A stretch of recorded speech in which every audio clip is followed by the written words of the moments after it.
Dan istri nggak tahu keberadaan Pak Nggak Cenli? tahu, Bu. Di Batam, karena saya punya saudara di Batam, akhirnya hidup saya di Batam nggak benar lagi, Bu. Di sana saya di Batam narkoba, hampir setiap malam saya ada di daerah di diskotik itu, Bu. Di tempat-tempat miras, perempuan. Dan akhirnya saya terpengaruh dengan bisa jual perempuan ke Singapura, ke Malaysia. Ya ampun, Pak Cenli. Iya, Bu, itu pekerjaan saya di Batam. Sahabat Crosstalk, bersama saya Grace Kusno dalam Bincang-Bincang Crosstalk.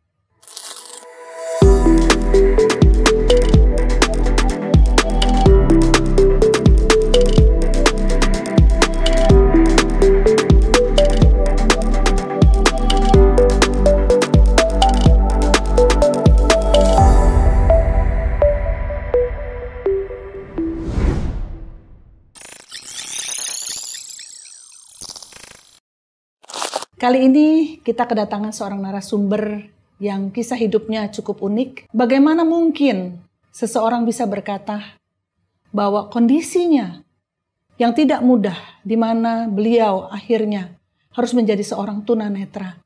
Tapi beliau bisa berkata bahwa dalam ketunanetraannya, hidupnya memiliki arti yang jauh lebih besar daripada kehidupan masa lalunya, yang bisa sepenuhnya terlihat jelas oleh fisik matanya, tapi secara rohani tidaklah demikian. Karena itu, mari kita sama-sama dengarkan kesaksian dari Pak Cenli.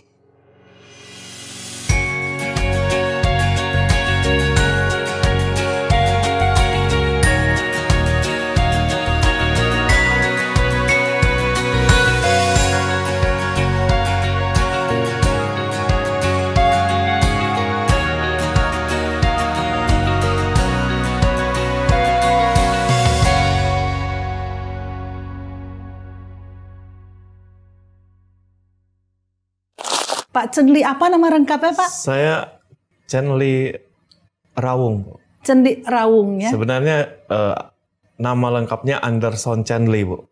Anderson Cenli. Seperti nama Chinese soalnya. Iya. Bu. Jadi ada nama Belanda Anderson Cenli gitu kan. Marganya Rawung. Marganya Rawung, ya. Oke. Nah, berarti Pak Cenli ini ya, lahir di mana, terus masa kecilnya bagaimana, apakah sudah dari keluarga Kristen atau bagaimana Pak Cenli? Iya, saya ini keluarga orang tua semua Kristen. Bahkan dari nenek moyang kita juga sudah Kristen. Oh gitu, Pak? Iya. Dan saya hidup di daerah Sulawesi Utara, Bu. Oke. Dan kecil di sana, hidup seperti anak-anak biasa gitu, Bu. Matanya belum mengalami kebutaan? Belum, Bu. Belum ya? Belum. Lahir normal lah? Lahir normal. Nggak ada gejala-gejala? Nggak ada sama sekali. Ya? Nggak ada. Dan seperti anak biasa gitu. Yeah. Anak-anak biasa, kalau hari Minggu ke sekolah Minggu. Oke. Dan kegiatan seperti itu waktu masa kecil. Dan seperti anak-anak yang lazimnya gitu, Bu. Iya. Dan gitu. Itu tempat yang menjadi kantong Kristen ya, jadi otomatis Kristen lah ya. Otomatis ya, mau nggak mau setiap hari Minggu itu kita harus ke sekolah Minggu gitu, karena kita sudah diajari sama orang tua harus ke sekolah Minggu. Oke. Tapi sebetulnya kalau dikatakan ya Pak Cenli, apa memang dari muda itu juga atau dari lahir dan kemudian menjadi muda, dan saya nggak tahu kapan Pak Cenli berangkat pindah dari kota kelahiran. Jadi, tapi sudah istilah katanya memang kayak kotanya itu kan kantong Kristen ya. Iya. Kantong Kristen ya. Jadi memang sudah Kristen gitu ya, Pak. Iya, sudah Kristen, dan bahkan hari Minggu pun nggak ada kegiatan apa-apa, nggak ada kegiatan kerja, tapi kita harus ke gereja. Itu dari kecil itu. Sudah ditanamkan. Sampai saya SMP dan SMA itu saya pergi sekolah di Bandung, Bu. Oh, malah SMA udah ke Bandung. Saya sekolah, kebetulan ada tante saya, dia ngajak saya ke Bandung dan saya sekolah di sana gitu, Bu. Oke. Dan di sana tetap beraktivitas secara Kristen juga? Secara Kristen, ya. Saya bergaul karena keluarga yang ada di Bandung itu Kristen dan mereka mentaati setiap apa yang harus dilakukan sebagai orang Kristen gitu. Mau nggak mau saya juga harus ikut gitu, Bu. Iya, karena numpang ya. Karena numpang. Nah itulah yang saya bilang sudah tertanam dan sudah gampang lah ikut dengan mereka gitu, Bu, untuk melakukan keagamaan yang ada kita di sana. Jadi kisah hidupnya sesudah itu gimana tuh Pak Chen Li? Nah setelah saya di Bandung selesai sekolah dan tidak terus kuliah gitu, Bu. Karena situasi dan keadaan akhirnya saya kerja, Bu. Saya kerja. Lulusan SMA langsung kerja? Enggak. Enggak? Biasa, Bu. Cari kuliah dulu gitu kan. Mau kuliah ini tapi akhirnya nggak keterusan. Sempat kuliah? Tidak sampai selesai? Enggak, gara-gara di DO, Bu. Gitulah. Di DO karena apa, Pak? Karena ya itulah pergaulan sudah agak-agak bandel gitu, Bu. Pergaulan dengan luar. Akhirnya saya putusin kerja. Akhirnya kerja sebentar di Bandung. Nah, saya langsung lari ke Jakarta, Bu. Karena mau cari kerja di Jakarta? Pas waktu itu saya dilempar ke Jakarta, di-offer ke Jakarta. Dari perusahaan Bandung di-offer ke Jakarta? Ya, saya bergerak di kontraktor, Bu. Setelah itu tidak ada lagi pekerjaan lagi di Bandung, kita di-offer ke Jakarta, ada satu proyek juga di Jakarta. Dan disitulah saya meninggalkan Bandung, keluarga juga di Bandung saya tinggalin, tante, om juga. Saya lari ke Jakarta dan merantau ke Jakarta, Bu. Nah, di Jakarta nih Pak, di Bandung sudah jadi anak nakal juga, padahal ada om tante nih ya. Sudah pengaruh, Bu. Sudah ada benih-benih. Masuk ke kota Jakarta, ibu kota ini. Masuk ke kota Jakarta kan pas di proyek itu duitnya banyak, Bu. Gitu? Kalau di proyek, saya waktu tahun 90-an itu duitnya banyak.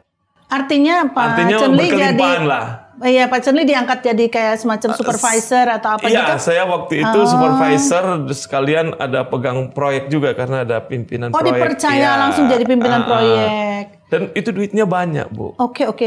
Nah, ketika duitnya sudah banyak, mau nggak mau terpengaruh dengan lingkungannya gitu. Di situ saya udah mulai miras, sudah mulai ke diskotik, sudah mulai. Dulu di Bandung nggak begitu, Bu. Karena masih ada om tante. Iya.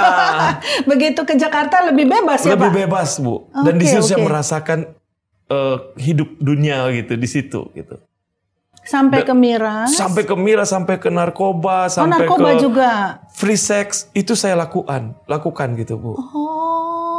Waduh, Pak. Nah, nggak inget dengan pengajaran-pengajaran masa kecil dulu? Sudah nggak sama sekali, Bu. Sudah nggak. Bahkan ke gereja sudah enggak. Ke gereja sudah enggak, Bu. Benar-benar udah nggak tertarik lagi? Hari Minggu aja kerja. Karena malamnya kita pergi ke diskotik. Paginya kita kerja lagi. Kalau hari Minggu kan hanya kesempatan gitu kan, Bu. Kita kerja. Siang, malam kita refreshing. Refreshingnya itu. Yang jelek-jelek kan? Yang jelek-jeleknya itu gitu, Bu. Oke. Tidak pernah ada rasa bersalah, Pak? Nggak ada, Bu. Nggak ada ya? Karena punya duit. Waduh. Karena itulah yang jadi kehidupan saya. Selama saya mengenal dunia ini gitu, Bu. Setelah mengenal dunia ini, waduh saya bilang, kok enak banget gitu. Karena punya duit. Akhirnya dengan duitnya itu saya pakai dengan hal-hal yang negatif. Jadi tidak selamanya orang kalau dilimpahi dengan uang ya, Pak, itu berefek yang bagus buat dia ya? Iya. Dan ini saya nggak pernah pikiran ke situ. Saya nggak punya pikiran bahwa saya nanti akan punya masa depan seperti ini, akan begini, enggak. Yang penting saya jalanin aja gitu, Bu. Dan keluarga tahu waktu itu Pak Chen Li, bagaimana kehidupan Pak Chen Li? Keluarga nggak tahu. Nggak ada yang tahu. Jadi keluarga tersembunyi. Di Bandung, keluarga yang ada di Manado pun nggak ada yang tahu. Pikirnya anak baik. Sukses sekolah, gitu kan. Pekerjaannya iya begitu dengan keadaan yang ada di Jakarta, katanya Jakarta gitu ya. Ya saya jalanin aja. Begitu, Bu. Oke, terus bagaimana kisahnya tuh Pak sampai akhirnya? Nah, setelah saya di proyek kan ketemu dengan perempuan. Pas itu lagi dia kerja di salah satu mall di Jakarta, Bu. Jakarta di daerah sana, daerah Bekasi. Nah, saya punya proyek di daerah Bekasi kebanyakan gitu, daerah Cikarang, Bekasi. Akhirnya saya kenalan dengan perempuan. Nah, disitulah saya selalu dapat bimbingan dari perempuan itu gitu. Pak Chen Li kan sebenarnya juga jatuh dalam kayak free sex, berarti punya banyak teman perempuan dong harusnya. Iya, Punya banyak perempuan. Tapi perempuan ini berbeda. Perempuan ini berbeda, Bu. Gimana? Berbedanya begini. Kok dia yang ngarahin saya ke gereja gitu kan? Oke. Karena dia bilang kamu kan orang Kristen. Kenapa nggak ke gereja? Kenapa di hari Minggu kamu nggak ini gitu ya? Nggak ke gereja gitu kan? Nah itu baru sekali ketemu, 2 kali dan kita by phone gitu, Bu. Iya. By phone. Waktu itu belum ada HP, Bu. Kita pakai telepon umum. Oh, itu tahun berapa itu ya, Pak? Tahun berapa kira-kira? Tahun 95-an ya, Bu. Ya, 4. Waduh, ada yang Sony Ericsson yang gede-gede gitu kan. Banget lah ya. Dan itu juga nggak bisa beli juga kan. Mereka akhirnya kebetulan dia juga kerja, Bu. Kerja di di mall. Terus setelah kerja di mall, berapa bulan kemudian dia offer ke daerah Bogor. Di salah satu kantor perusahaan di Bogor. Nah di situ kita mulai by phone. Oh, by phone. By phone gitu kan. Saya cari wartel, saya cari itu dia, kita berkomunikasi di situ gitu, Bu. Nanti dia bawa saya untuk ke gereja gitu, harus ke gereja gitu kan. Padahal kalau lihat dari latar belakangnya, dulu orang tuanya enggak. Nenek moyangnya juga bukan dari asalnya dari Kristen, Bu. Nenek moyangnya kakeknya itu bertobat. Setelah bertobat, anak-anaknya juga ikut bertobat sehingga dia sendiri pas dia lahir dia sudah hidup ke Kristen gitu, Bu. Ke Kristen. Dia sendiri Kristen. Lahir sudah Kristen. Sudah Kristen. Tapi orang tuanya lahir masih agama seberang. Masih agama seberangnya. Jadi memang tidak jaminan bahwa kalau kita lahir dari keluarga yang nenek moyangnya sudah Kristen, bahwa kita pun pada akhirnya benar-benar Kristen secara pribadi ya, Pak. Percaya Kristus secara pribadi. Jadi menurut Pak Chen Li waktu mengalami atau hidup dalam tanda kutip aktivitas yang kegelapan ini ya, yang kurang baik ini, Pak Chen Li itu sebenarnya sudah benar-benar menyerahkan hidup kepada Kristus gak? Belum, Bu. Belum. Saya cuma jadi orang Kristen, ya orang Kristen. Ke gereja, Natal, Paskah ke gereja, ya sudah itu aja toh. Tapi saya tidak pernah mengalami kata orang, dan sekarang ini saya rasakan lahir baru. Belum itu. Berjumpa dengan Tuhan, saya belum mengalami. Ya kita ke gereja, ya biasa ke gereja. Itu juga cuma hari Natal dan Paskah. Jadi cuma seperti tradisi ya? Iya, memang dulu kan saya gerejanya tradisi. Gitu. Nah sekarang istri yang nenek moyangnya bukan. Iya, nah waktu itu masih calon, bukan belum calon lah, masih pacaran gitu kan? Masih pacaran. Dia ngajak ke gereja gitu kan? Mulai mendoakan mungkin ya, Pak? Saya rasa mungkin seperti itu, Bu. Akhirnya saya juga ikut-ikutan, Bu. Awalnya ikut-ikutan? Ke gereja karismatik, Bu. Ke gereja, dulunya kan saya tidak ke gereja yang istilahnya tepuk tangan kan. Iya. Saya itu diajak ke dia di situ karena dia waktu itu dia lahir barunya di situ gitu, di gereja itu. Dia mengalami kehidupan yang baru di gereja itu, akhirnya dia ngajak saya ke gereja itu. Dan setelah itu hari Minggu kita berpisah juga, dia pergi ke kantor sana di Bogor, saya ada di daerah Bekasi gitu kan, hanya by phone aja. Nah, jadi Pak Chen Li membangun hubungan dengan yang waktu itu calon istri, sudah diajak ke gereja, tapi masih hidup dalam kegelapan nggak, Pak? Masih, Bu, masih. Saya masih pergi ke diskotik, masih miras, masih karena saya bilang ada duit gitu, Bu. Jadi dengan duit itu nggak bisa kita menghalangi gitu, atau nggak bisa kita tetap kita melakukan hal-hal yang negatif pada waktu itu gitu.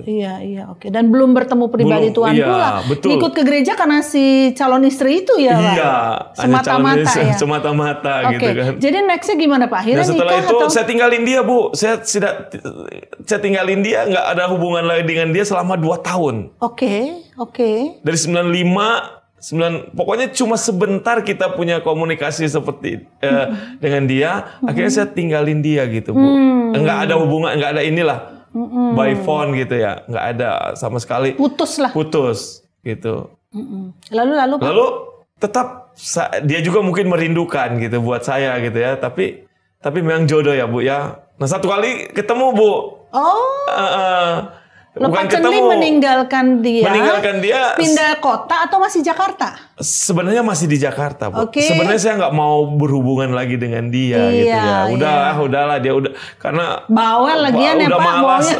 Dan juga jarak jauhnya sudah jarak jauh ke sana kan udah malas gitu kan.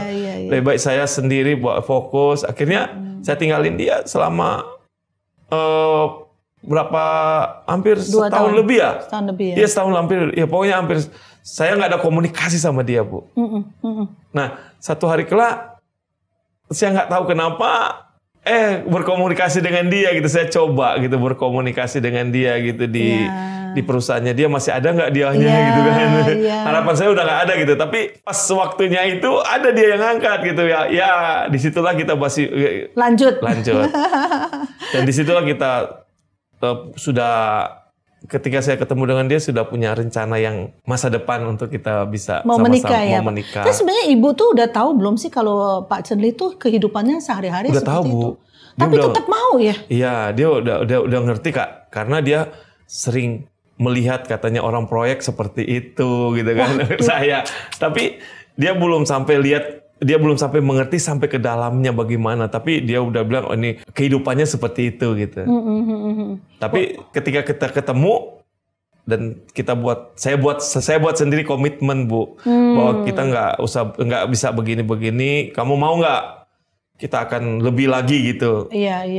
Untuk bisa kehidupan yang lebih lagi berumah tangga dan kita memikirkan masa depan gitu kan. Iya. Jadi Pak Chen Li itu jauh dalam hati walaupun punya banyak teman perempuan, tapi memilihnya tetap yang si dia ini karena kan saya ingat dia sudah dekat dengan Tuhan gitu, Bu. Saya ingat seperti itu gitu, Bu. Itu punya peran penting juga untuk memutuskan siapa yang jadi istri Pak Chen Li ya. Iya, dia bilang dia dekat dengan Tuhan dan dia baik dan dia ngajak saya ke gereja. Saya ada seperti itu gitu, Bu, pikiran saya gitu. Akhirnya ya setelah kita ketemu kita atur bagaimana ini gitu kan. Ini unik sih Pak Chen Li, unik maksudnya tuh ternyata seorang wanita yang karakternya benar, yang maunya hal-hal baik. Banyak malah orang-orang malu, nggak mau, jangan kelihatan terlalu rohani lah gitu ya Pak Chen Li ya. Ntar cowok nggak mau lagi sama aku. Ini ada terbalik ternyata. Kalau kita, jadi sahabat Crosstalk yang wanita-wanita muda nih jangan khawatir kalau ada pria-pria yang melihat engkau sebagai wanita yang rohani. Karena bukan berarti orang nggak akan suka sama kamu gitu. Bahkan orang seperti Pak Chen Li, pribadi yang kehidupan malam dan sebagainya itu malah tertarik kalau nyari istri mesti rohani gitu ya. Ya ini baru terpikir oleh saya nih sejak Pak Chen Li cerita-cerita ini. Nah luar biasa. Oke, jadi akhirnya menikah Pak. Karena kan gini, Bu, saya punya ingat dari orang tua gitu kan. Orang tua juga kan waktu masih ada. Orang tua bilang dekat dengan Tuhan, jangan tinggalin Tuhan gitu kan. Nah saya teringat dengan itu dengan pacar saya ini gitu kan. Nah akhirnya kami putusin bahwa kami akan menikah di Jakarta. Menikah di Jakarta. Udah kami putusin. Di tahun 97 saya di offer ke Balikpapan, Bu. Sama kantor yang sama? Sama kantor yang proyek saya ini gitu ya. Terus Pak, jadi? Akhirnya kami nggak jadi nikah di Jakarta, Bu. Kami nikah. Sudah punya rencana, sudah mau menikah gitu, Bu. Dan sudah urus berkas semua. Akhirnya kami menikah di Balikpapan, di Kalimantan. Nah, disitulah kami dan dia mulai hidup baru. Dia keluar dari perusahaannya dia ikut saya. Dan setelah itu ya kami jalanin. Dan puji Tuhan kami dikasih karunia anak di Balikpapan juga gitu, Bu. Langsung hamil langsung gitu. Jadi itu aman-aman tuh rumah tangga, Pak? Aman. Saya masih hidup yang nggak bener lagi, Bu. Setelah menikah masih hidup yang nggak bener gitu sama istri saya. Aduh, dan istri tahu? Istri ngerti karena jarak dari Balikpapan tempat mes saya itu udah sekitar 75 kilo. Jadi saya tinggalin di kota Balikpapan, Bu. Dan saya hidup di mes. Di mes proyek saya gitu. Iya. mau nggak mau kan seminggu sekali atau seminggu 2 minggu sekali saya pulang ke Balikpapan nengok dia. Tapi di proyek itu ya saya melalang buana gitu, Bu. Ya ampun Pak Cenli. Makanya saya tertarik sekali pengen ngobrol sama Ibu sebetulnya. Iya. Bagaimana dia tahu seperti itu, apa yang dia lakukan gitu kan Pak. Iya. Ya mungkin lain kali ya Pak. Iya, nanti kalau mungkin bisa dia Ibu bisa kesaksian hadir, gitu, ya? Bu. Boleh. Dan selama dia hamil juga saya nggak ada di samping dia, Bu.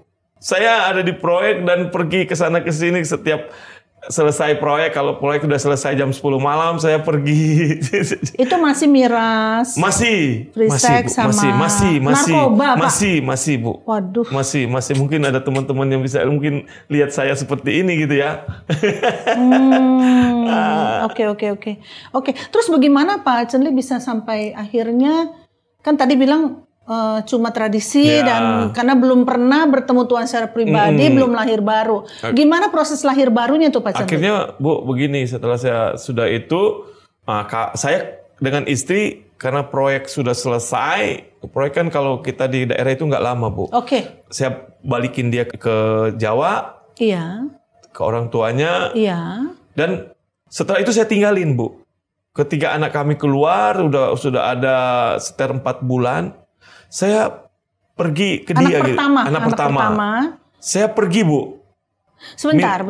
Anak pertama di Balikpapan lahir dan usia 4 bulan. Iya. Kemudian Pak Cenli memulangkan karena proyeknya sudah selesai. Saya pulangin dia dan kita pulang. Pulang bersama-sama pulanglah ke Jakarta. Bersama pulang sama ibu mertua juga ikut jemput gitu kan. Kita pulang terus kembali ke Jawa. Nggak lama itu saya pamit. Saya mau kerja. Oh, dengan alasan mau kerja. Alasan mau kerja. Itu saya masih bisa melihat, Bu. Waktu itu masih melihat jelas. Alasan mau kerja. Nah, setelah alasan itu saya tidak kembali lagi, Bu, sama dia. Oh, menghilang begitu aja? Menghilang begitu aja. Oh, ya. Memang saya sengaja gitu mau tinggalin dia. Terus Pak Cenlinya kemana? Saya melalang buana, Bu. Kemana itu? Kota-kota lain? Iya, saya Jakarta, Bandung, Jakarta, terakhir di Batam. Dan istri nggak tahu keberadaan Pak Cenli? Nggak tahu, Bu. Di Batam, karena saya punya saudara di Batam, akhirnya hidup saya di Batam nggak benar lagi, Bu. Di sana saya di Batam narkoba, hampir setiap malam saya ada di daerah di diskotik itu, Bu. Di tempat-tempat miras perempuan. Iya. Dan akhirnya saya terpengaruh dengan bisa jual perempuan ke Singapura, ke Malaysia. Ya ampun Pak Cenli. Iya, Bu, itu pekerjaan saya di Batam. Jadi dari satu selama kejatuhan. Saya tinggal, istri saya tuh nggak tahu di mana saya di Batam. Selama kejatuhan, ya. Kalau kita tidak cepat kembali kepada Tuhan, akibatnya semakin meningkat kejatuhan demi kejatuhan lainnya, betul, ya Pak Cenli ya. Betul, Bu. Akhirnya itu yang saya lakuin, Bu. Nggak sampai ditangkap lah ya. Hari-hari kami lakukan itu. Sebelum kami bawa perempuannya ke Batam itu kami pakai dulu perempuannya. Itu sekarang Pak Cenli itu kalau kayak ke Batam itu, Bandung segala itu bukan proyek lagi. Sudah nggak kerja, Bu. Udah nggak kerja. Makanya sampai jual perempuan. Sampai cari duit seperti itu gitu. Oh ya ampun. Nah, Pak. udah gitu karena di sana juga di Batam ya kita ada teman juga gitu kan, ada saudara juga gitu kan. Isi saya itu ternyata nyari-nyari saya, Bu. Okay. Sampai ke keluarga di sana di mana di Manado. Oh. Dan mereka bilang ya dia Cenli sudah meninggal. Loh, mereka juga nggak tahu soalnya Pak Cenli di mana. Mereka nggak tahu saya dari mana. Oh, oke. Pak Cenli benar-benar nggak cerita. Mereka bilang Cenli sudah meninggal. Terus. Nah, setelah itu ya saya di Batam lah hidup seperti biasanya dengan keadaan yang pengen punya duit, pengen bergaul dengan orang-orang gitu ya. Saya ilegal masuk keluar Singapura, Malaysia, Bu. No. Bawa perempuan ke sana. Waduh. Dan kali kita punya tokek di sana gitu ya, orang istilahnya yang di sana itu tokek gitu kan. Kita kirim mereka 1-2 orang kerja di diskotik di Batam, di Singapura, di Malaysia, Bu. Diskotiknya ditutup, di rumahnya di atas, diskotiknya di bawah. Dan mereka dibawa ke situ lah untuk dijual juga di sana gitu perempuannya. Perempuannya itu dari Indonesia? Dari Indonesia, dari Sumatera, dari Jawa. Dan itu yang saya lakukan hampir berapa tahun ya, 1-2 tahunan Bu. Aduh. Terus gimana kejadiannya Pak?